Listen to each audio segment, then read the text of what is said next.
Hello everyone. So today we are going to discuss about the theory behind flange beam. So what is basically a flange beam? Probably you have means in case of a normal day-to-day building, you might say that there is no flange beam. But if you consider a slab beam system, that means all our buildings are basically slab beam system. There you can see that we have a rectangular beam and which is monolithically casted with the slab, right? So in this case, uh, for our simplicity sake, so far what we have designed for, we have done a rectangular beam, or I think so far your idea about beam is a rectangular beam.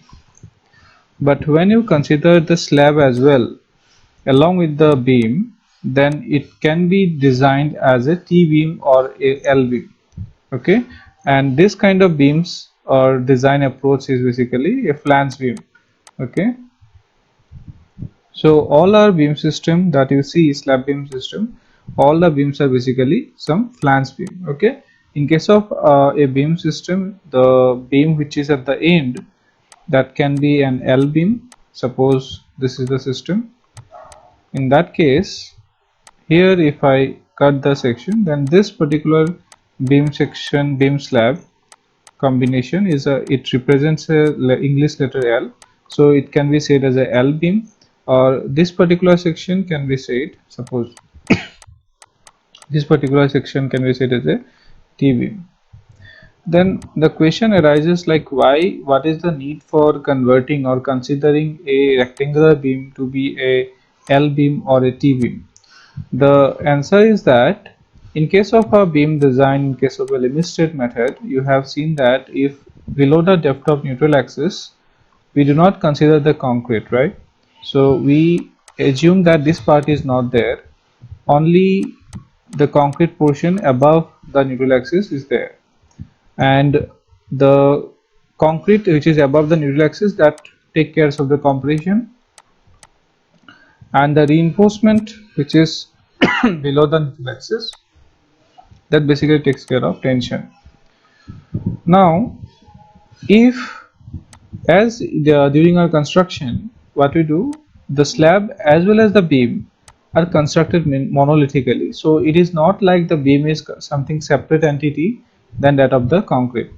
Now if you assume the certain portion of the slab along with the beam, along with the concrete, then what you can do, you can consider a larger amount of area which is in the compression zone.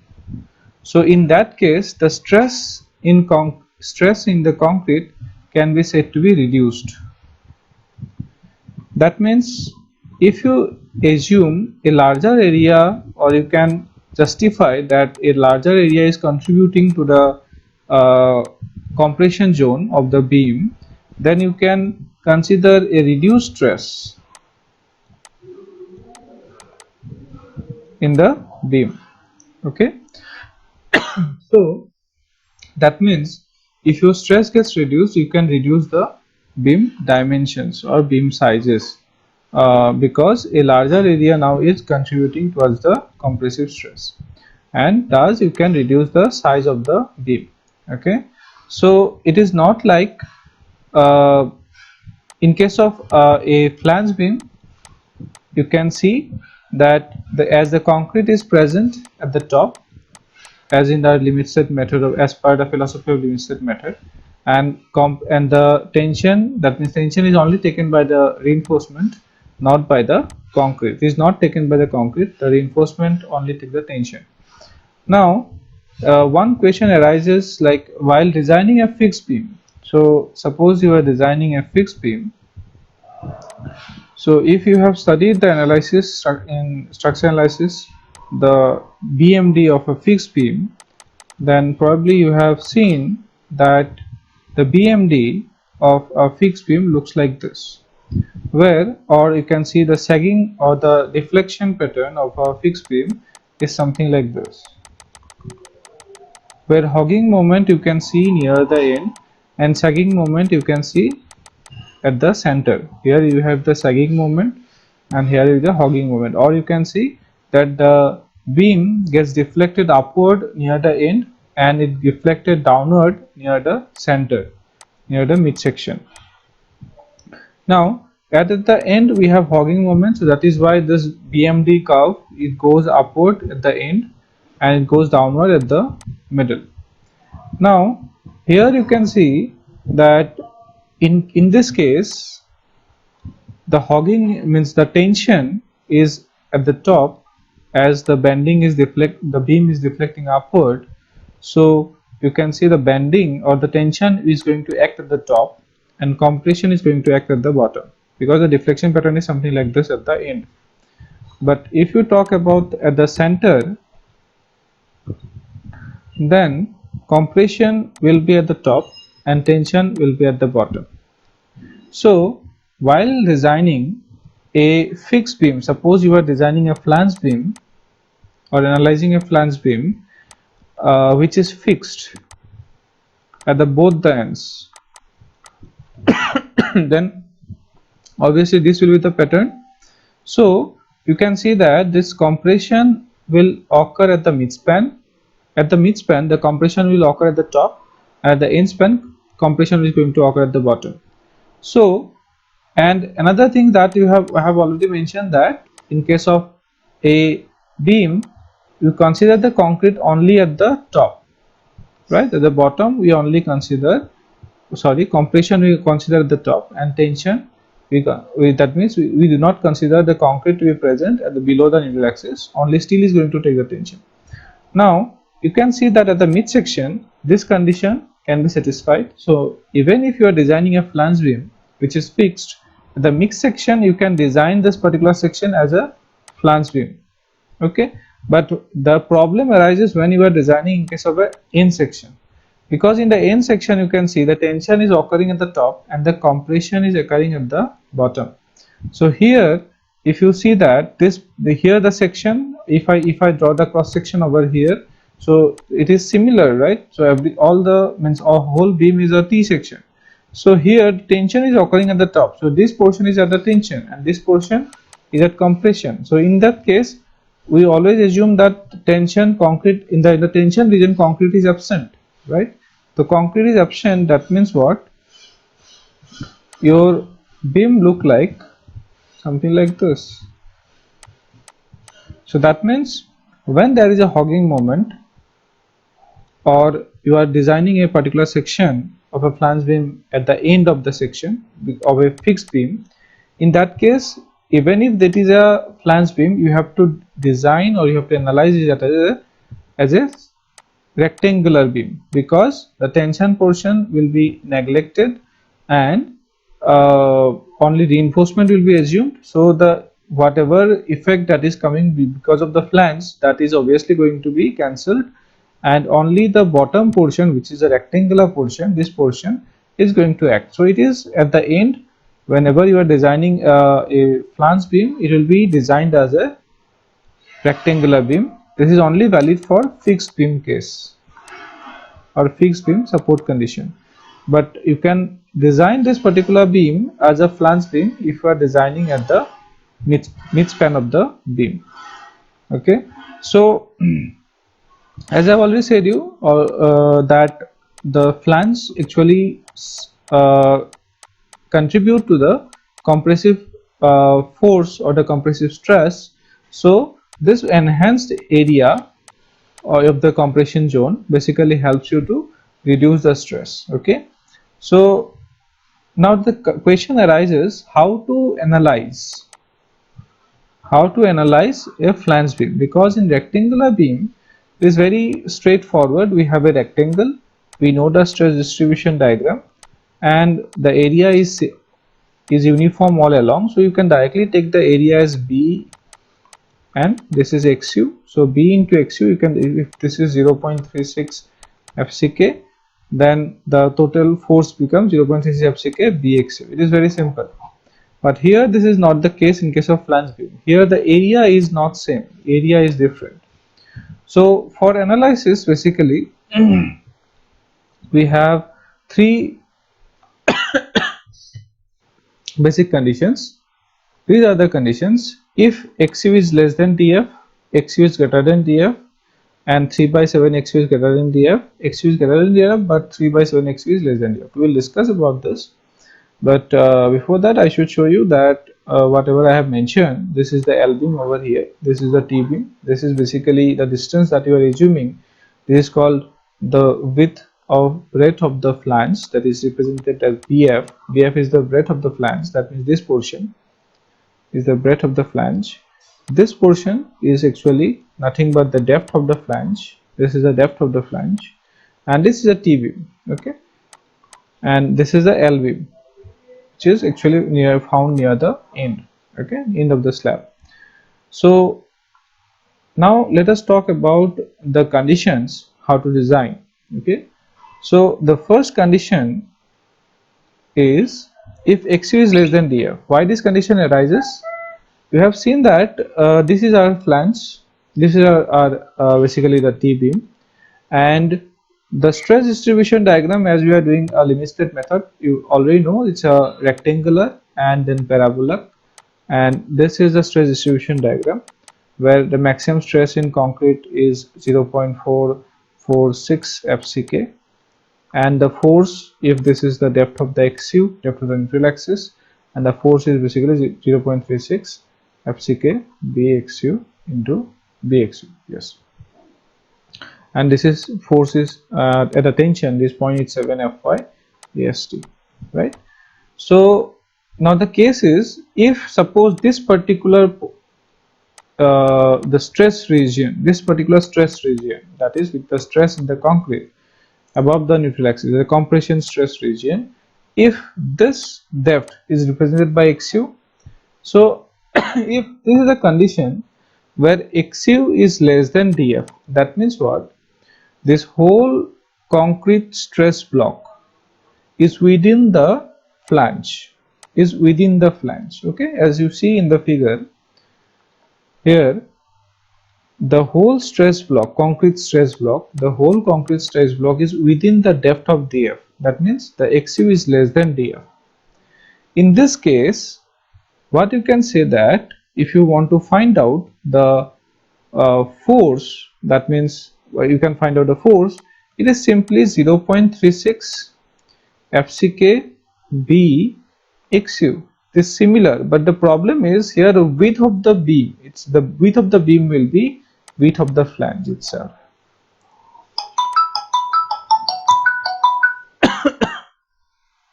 So here you can see the 0.36 B XU FCK BF XU. Here BF is the width of the flange. Why we can take the value of BF here? Because the whole of the flange here, this is the flange, this is the wave, right? This is wave, this is flange. So whole flange will be able to contribute to the stress block. There is no variation, so we can completely directly take the width of the flange itself. So the compression force C is equal to 0.36 FCK B XU, right? So if that is the case, you can find out the moment.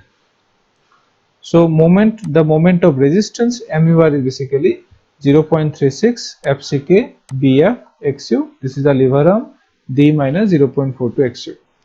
And if you are talking about a tension, then it is 0.87 Fy AST D minus 0.42 XU. You will not see any difference in the steel or the tension calculation, because there is no concrete below the neutral axis. So there is no effect of whether you are considering flange or anything. There is no effect of concrete. So only steel is there, so directly you can find out the tension or the moment of resistance because of the tension. But the only difference here that comes is BF. Why BF we can take? Because the whole stress block is within the width of the flange. So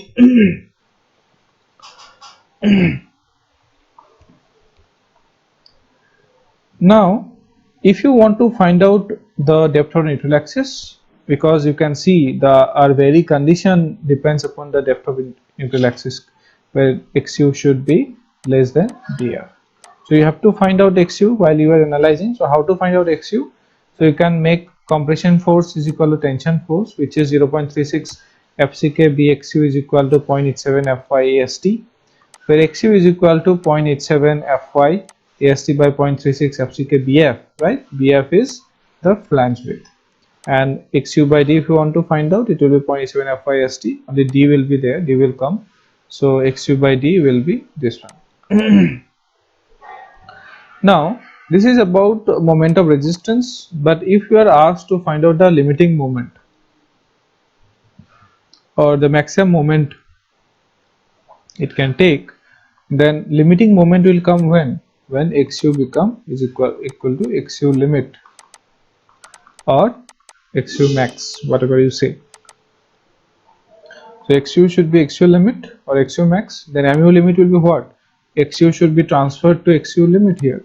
So 0.33 FCK BXU limit D minus 0.42 XU limit.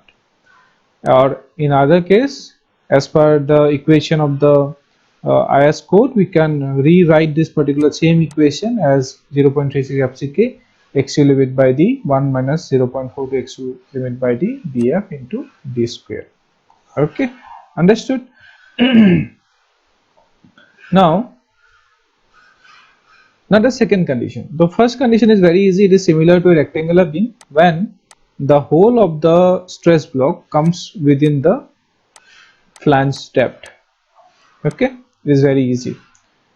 This hole comes under the depth. But suppose this XU you found greater than DF. That means this, suppose this kind of condition where this is the stress block, and which is basically, this is XU, where XU is basically more than DF, right? So in this condition also there are two sub conditions. The first sub condition is 3 by 7 XU is greater than DF. That means what? What is 3 by 7 here? If you remember, in case of theory of limit state that we have discussed, I have told you that the stress block is composed of two diagrams or two portions, two areas. One is of rectangle and another is of parabola. The rectangular portion, the depth of the rectangular portion is basically 3 by 7 XU, where XU is the depth of the neutral axis, and this parabolic portion is 4 by 7 XU. Now in this case it has been said that fine, XU is more than DF, that is fine, but what is the sub condition? If 3 by 7 XU, that means this rectangular portion of the stress block is more than DF, that means what? This rectangular portion, suppose this is a rectangular portion, is more than DF, that means whole of the flange portion, this whole flange portion is having a constant stress of a similar stress, which is 0.446 FCK, because this is the FCK stress, right? Up to this one, up to this point, the whole portion is under the stress of 0.446 FCK. If this is 3 by 7 XU, 3 by 7 XU, if somehow 3 by 7 XU becomes more than DF, then what you can say, the whole flange, this whole flange is with a stress of 0.446 FCK. But you cannot say the same for the rectangular portion, because here there is a variation, because this portion here the stresses are going to reduce, okay, with the depth. But here, as 3 by 7 XU is more than DF, so whole of the flange will be having a constant stress, that is 0.446 FCK. Okay, so why we are assuming that, then it becomes easier for us to calculate the force. So as you can see, 3 by 7 XU is greater than DF, so whole portion will be under constant stress. But the rectangle, if I consider, suppose now we divide the whole flange into two parts. Okay, so the first part is only this flange part and this flange part and the rectangular part. Okay, so this is the rectangular portion and these are the two flange parts. Now the advantage of considering this way, because this is a rectangle, so we already know what is the equation for compression force for a rectangle. It is nothing but, if I consider this rectangle where BW is the width of the wave, then if I consider this particular rectangle, then which is C is equal to 0.36 FCK BW into XU, right? It is simply that we have considered for rectangular beam where B is changed to BW. That is it, that's it, no change. So 0.36 FCK BW into XU. And what about the stress or the force in the other remaining portion of the flange? So what is the width of the remaining portion of the flange? This is BF. BF is the width of the whole section, BF minus BW. This is the remaining portion. What is the depth? It is DF. This is the total area. Force is equal to what? Stress into area. So what is the stress in the whole area? This is constant, which is 0.447 FCK. So we can directly write, suppose 0.45 FCK, right? So in this pink portion we have the stress here, this one, or force, this one, compressive force, and for the rectangular portion the force is this one, right? So if I want to find out the moment or resisting moment because of the compression, then we can get, this is for what? This is for the flange, this is for the wave. So the moment for the wave portion and moment for the plus the moment for the flange portion. So that is why we have written moment of resistance is equal to moment of the wave portion plus moment of the flange portion, which is 0.36 FCK BW XU. This is nothing but this one, right? This one, 0.36 FCK BXU, BW right? Into D minus 0.42 XU, which is similar to that of a rectangular beam. There is no change, only B is changed to BW. But the only difference is that another small part is going to come, which is 0.45 FCK BF minus BW into DF, which is this portion. See, BF minus BW DF into 0.45 FCK, and into lever arm that we have to do. This is what? This is D minus 0.42 XU is what? This is the lever arm, because 0.42 is what? This is the depth of the force, compression force from the top fiber, 0.42 XU. And here, so that this becomes the lever arm. And what is the lever arm for this particular force which is acting at the flange portion? This one, that means this is D minus DF by 2, because this is the D. D is what?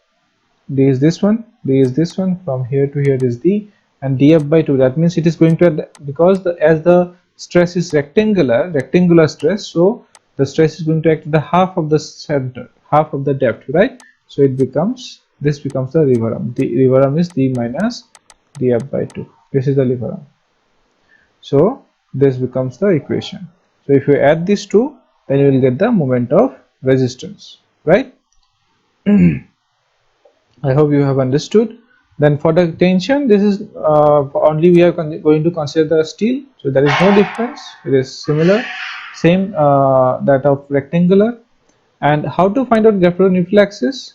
So depth of neutral axis can be found out by making compression force is equal to the tension force. Compression force is basically this portion is for the wave portion and this portion is for the flange portion, right?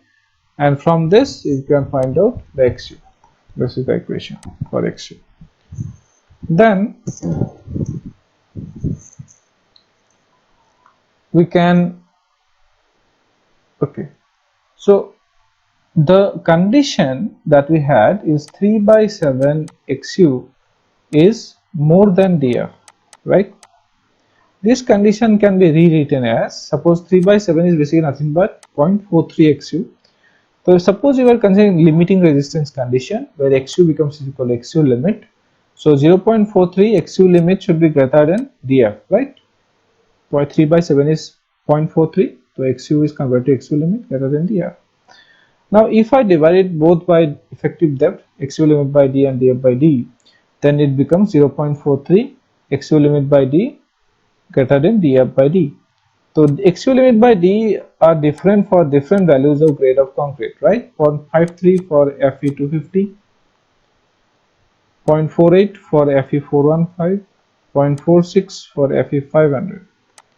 But if you multiply 0.43 for all these cases, you find the value is more or less is equal to 0.2, right? So this condition, that means 0.37 greater than XU, can be also rewritten as 0.2. This becomes 0.2 greater than df by 2 for any grade of steel. So if someone said that it is 3 by 7 XU is greater than df, then the previous condition should be, previous equations will be applicable. Also this condition can be said to be 0.2 is greater than df when df by d, the ratio of the flange depth to the effective depth, more than 0.2, then this condition will come.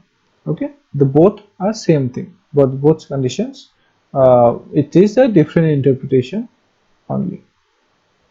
So now the same thing, the same condition, only suppose we are considering or calculating the mu limit, then only difference is XU should be converted to XU limit or XU max. So this is the equation, and if this equation is represented in the form of a equation which is mentioned in the IS code, then this is the equation, right? D should be you should take common D, then it becomes, if you take common, this is 1 minus 0.42 XU by D, and again XU by D, if you do that, then it goes square, so it is BD square, BWD square.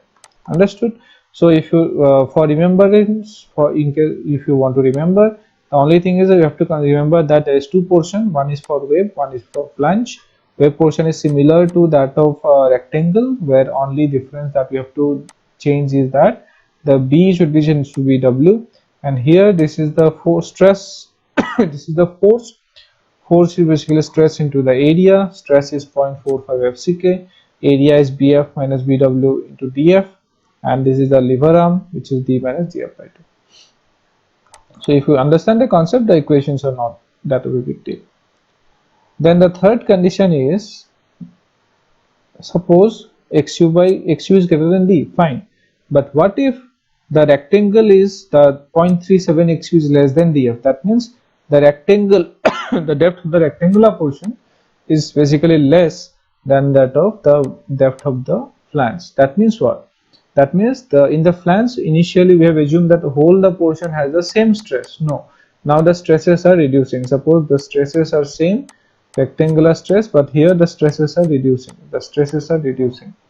So in that case, you cannot say that it is 0.45 FCK BF minus BW into DF. This equation you cannot say, because this is, the stress is not same all along the depth, it is varying. So in this kind of cases, what we assume that the depth of the rectangular portion basically can be said that YF is equal to 0.15 XU plus 0.65 DF. This is something that you have to remember. YF, see, YF is equal to 0.15 XU plus 0.65 DF, which is, this YF should be less than DF. Okay, this YF should be less than DF. This is the YF. Now, there is no difference will be there. Only difference is that all the DF should be changed to YF. We have calculated YF basically the depth up to which we can consider as a rectangle. So it is 0.15 XU plus 0.65 DF, right? 0.15 XU plus 0.65 DF, and what you have to do, whatever we have done in the previous equation, everything should be changed with the DF. Wherever you see DF, you change it to YF. The same equation, there is no DF, so everything will be same. The only difference here will be the DF is changed with YF. You can see here the DF is changed to YF. This is an empirical equation, you just have to remember. Then, and the other thing, the idea behind calculation, how to calculate the moment, how to calculate the compression force, reaction force, the idea, theory behind is similar.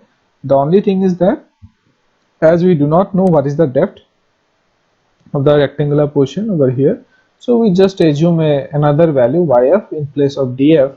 This YF, we assume that within this YF your stresses will be constant, so we can change this DF to YF, and everywhere you will see df is absent, everywhere you will see yf. So here in the equation we have changed df to yf here, and also if you find out you want to find out the xu, then it is 0.36 FCK bxu and 0.45 df minus bw, not df, it is yf. Okay, and it is 0.87 fy ast. Why we have changed from df to yf? Because we are not sure where, means which area should be taken, because in the depth which was df initially, where initially we had rectangular stress, but the stress is not uniform in this case, so we have assumed that up to the rest of yf it will be same. So we have replaced df with yf, and everywhere df is changed with yf, so it becomes this one. So xu becomes the same equation, only df is changed with yf. And the limiting value is also similar. Here the condition, as the condition of this case is 3 by 7 xu is less than df, so it is 0.2 less than df by d, when df by d is less than 0.2. Why I have mentioned this one?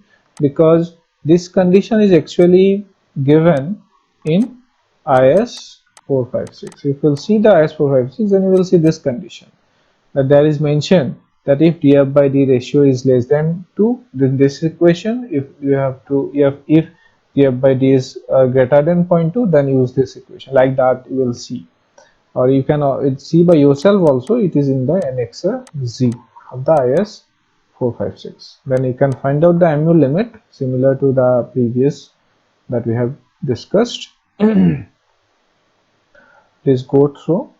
And yeah, that I have mentioned that in IS 456 you will get the condition.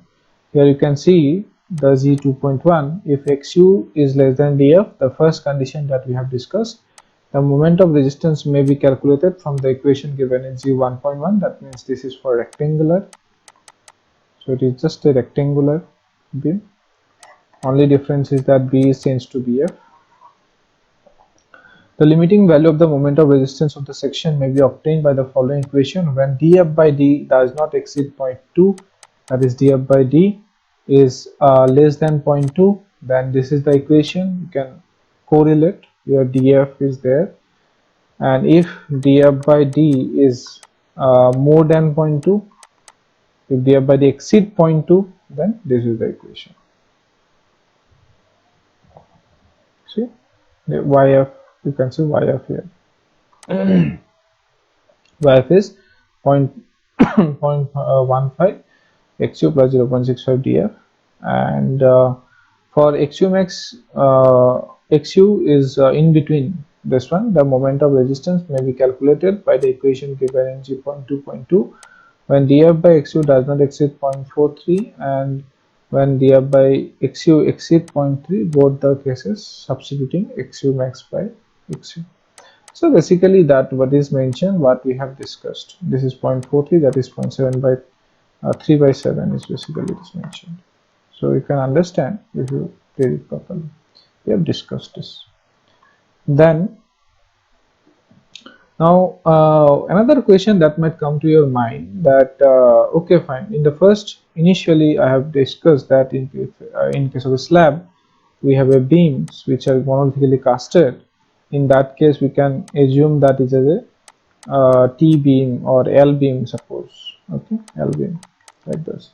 But how to consider what should be this depth, what should be the BF, what should be the BW, this, how to calculate the BF or BW. Okay, so this problem is being solved by the clause number 23.1.2 of IS 456. Here some equations are given to find out the flange width, which is mentioned that in the absence of more accurate determination, the effective width of the flange may be taken as follows. For T beam, if it's a beam something like this, and no case greater than the breadth of the web plus half the sum of the clear distance to the adjacent beam on either side. This is for basically a combined, where the beams are not isolated. Okay, the beams are something like this. In that case, BF is equal to L naught by 6 BW plus 6 DF, and L naught is the distance between the point of contraflexure, and L is L naught by 12 BW plus 3 DF. Okay. Then isolated beam, that means in certain cases it might happen like only a beam something like this is there. There is nothing to the side. It is all completely isolated. In that case, the BF and for L beam and T beam are given by these equations. Okay, you can see L naught is distance between the point of zero moment or point of contraflexure. Okay. So these two are the equations that you have to remember. We'll be using these two equations while we will be designing or analyzing flange beam. So in the next class, we are going to discuss about flange beam, and this theory is in the exam probably it will not be asked to derive the equations. But the thing is, if you go for any competitive exam, GATE and all, you can find some conceptual questions based on these particular equations. Okay, so if you understand the concept, then you can easily solve those 1 or 2 mark objective type of questions which require this concept rather than the equations. Okay, so with this I would like to conclude today's class.